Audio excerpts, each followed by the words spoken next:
Assalamualaikum warahmatullahi wabarakatuh. Selamat pagi anak-anak, selamat bertemu kembali pada pelajaran Bahasa Indonesia kelas 9. Materi pagi ini yang akan saya sampaikan yaitu tentang teks diskusi. Bersama saya, Ibu Laila Amrulia dari SMP Negeri 1 Duren.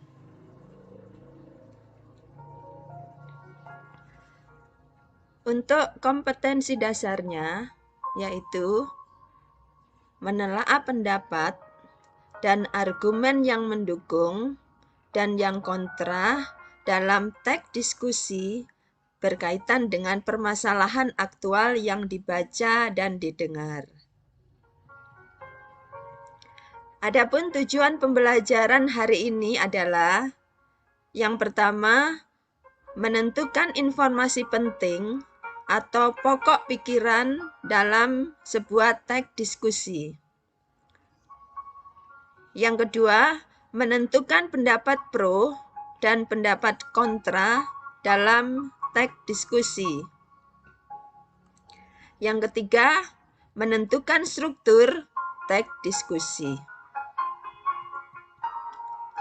Sebelum kita masuk ke materi, terlebih dahulu akan saya sampaikan pengertian dari diskusi dan teks diskusi.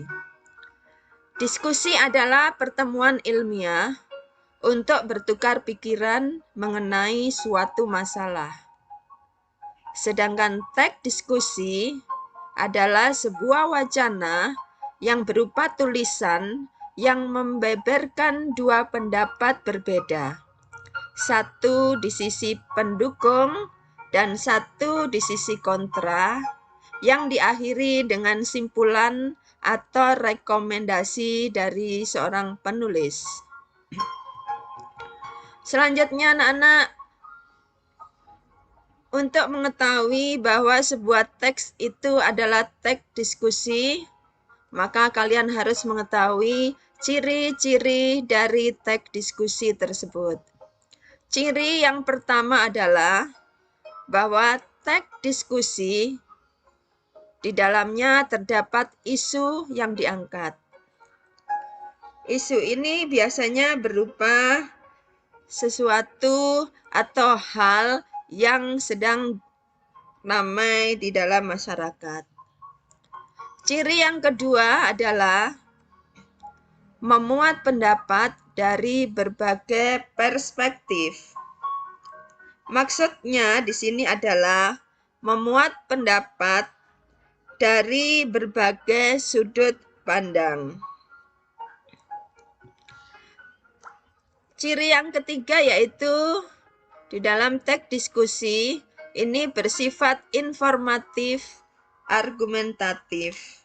Maksudnya di sini informatif yaitu memberikan informasi yang benar, dan argumentatif ini ada argumen atau ada pendapat yang mendukung dari informasi yang disampaikan tersebut. Demikianlah ciri-ciri teks diskusi.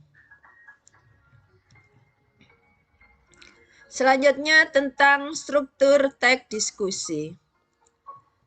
Struktur teks diskusi yang pertama adalah pendahuluan atau isu. Struktur yang kedua yaitu argumen mendukung atau pro. Struktur yang ketiga yaitu argumen menentang atau pendapat yang kontra. Struktur yang keempat yaitu tentang simpulan atau bisa juga kesan. Ini adalah struktur dari teks diskusi. Selanjutnya kita bahas satu persatu tentang struktur teks diskusi. Struktur yang pertama yaitu tentang pendahuluan atau isu. Isu adalah unsur dalam teks diskusi yang berisi gambaran atau fenomena permasalahan yang akan dibahas dalam kegiatan diskusi tersebut. Ini adalah struktur teks diskusi tentang pendahuluan atau isu. Struktur yang kedua yaitu argumen mendukung atau argumen pro.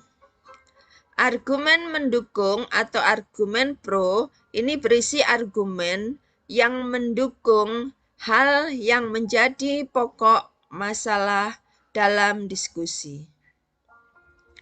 Setiap paragraf berisi gagasan utama yang dilengkapi oleh alasan atau argumen dan bukti pendukungnya. Struktur yang ketiga anak-anak yaitu tentang argumen menentang atau argumen yang bersifat kontra. Argumen ini berisi argumen yang tidak setuju dengan argumen yang mendukung. Tentunya harus disertai dengan alasan-alasan yang kuat.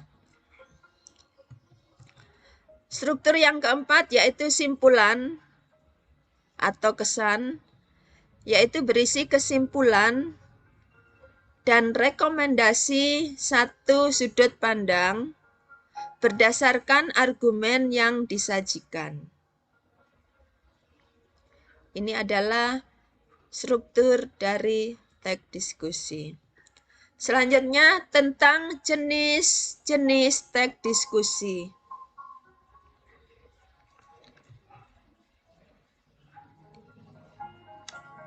Yang pertama adalah seminar.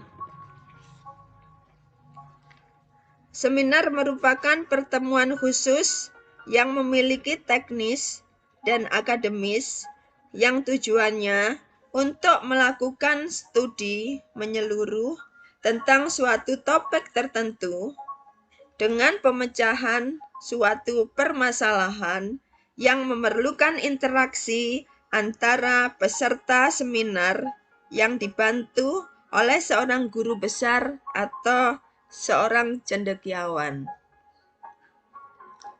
Jenis teks diskusi yang kedua adalah simposium. Simposium merupakan serangkaian pidato atau ceramah pendek yang dilakukan oleh seseorang di depan para peserta atau pengunjung yang datang. Jenis yang ketiga yaitu diskusi panel. Diskusi panel merupakan forum pertukaran pikiran yang dilakukan oleh sekelompok orang mengenai suatu masalah tertentu yang telah dipersiapkan sebelumnya.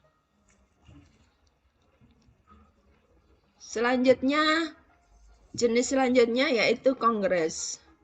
Kongres merupakan pertemuan besar para wakil organisasi, apakah politik, sosial, apakah bisa juga tentang profesi, untuk mendiskusikan dan mengambil sebuah keputusan. Ada muktamar. Muktamar merupakan permusyawaratan tertinggi yang diadakan oleh pimpinan pusat dalam sebuah organisasi. Ada sarasehan, yaitu sebuah pertemuan yang dilaksanakan untuk mendengarkan pendapat seseorang yang ahli dalam bidang tertentu. Dan ada jenisnya yaitu lokakarya. Lokakarya merupakan pertemuan yang dilaksanakan oleh para ahli bidang tertentu untuk membahas atau mendiskusikan suatu permasalahan yang terkait dengan keahlian mereka. Ini adalah jenis-jenis teks diskusi yang perlu kalian pahami. Selanjutnya saya sampaikan atau saya tampilkan contoh teks diskusi yang berjudul handphone dan anak-anak.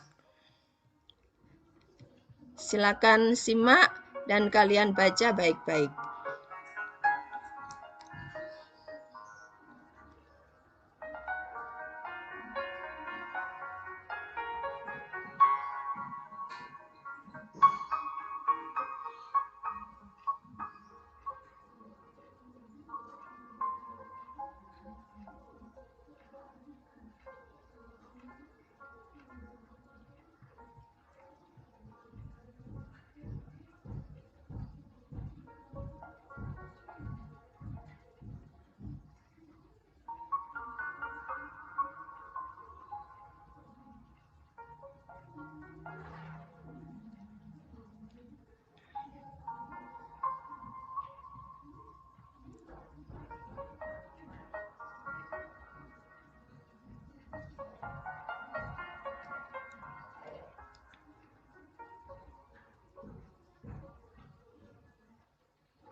Nah, anak-anak, demikianlah materi kita hari ini.